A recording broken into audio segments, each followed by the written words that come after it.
ঘুরতে এসে সকাল সকাল ঘুম থেকে উঠতে কার ভালো লাগে বলো তো। আর এই হোটেলগুলোতে ব্রেকফাস্টের টাইম থাকে একদম সকাল সকাল 6:30 থেকে 9টা। কিছু করার নেই, সকাল সকাল উঠে পড়েছি। আজকে হচ্ছে আমাদের ট্রিপের second day. Hi, this is Brishti and welcome back to a new mini blog. আমরা এসেছি ঘুরতে সাউথ ক্যারোলিনাতে, একটা ছোট্ট আইল্যান্ড, হিলটন হেড। তো আমরা সকালবেলায় উঠে চলে এসেছি এখানে ব্রেকফাস্ট করতে। ব্রেকফাস্ট করে রুমে গিয়ে একটু রেস্ট নিয়েছিলাম, তারপর রেডি হয়ে বেরিয়ে গেলাম। তো এখানে এসে এই একটা আইসক্রিমের শপ পেয়েছিলাম, ভীষণ ভালো ছিল এখানে আইসক্রিমটা খেতে। তো আইসক্রিম টাইসক্রিম খেয়ে নিয়ে আমরা এখানে দাঁড়িয়ে কিছুক্ষণ ফটোশ্যুট করছিলাম। এই গাছটা এত সুন্দর লাগছিল না, সবাই দাঁড়িয়ে এখানে ছবি তুলছিল। তারপরে চলে গেলাম সি বিচে। তারপরে সেখানে গিয়ে একটু ফটোশ্যুট করলাম, মানে জলে নামার আগে ছবি তো ম্যান্ডেটরি।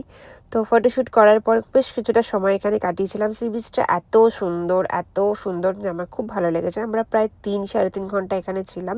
তারপর স্নান টান করে তারপরে চলে গেছিলাম। প্রচণ্ড খিদে পেয়েছিল, সামনে একটা রেস্টুরেন্ট ছিল, তো এখানে খেতে এসেছিলাম।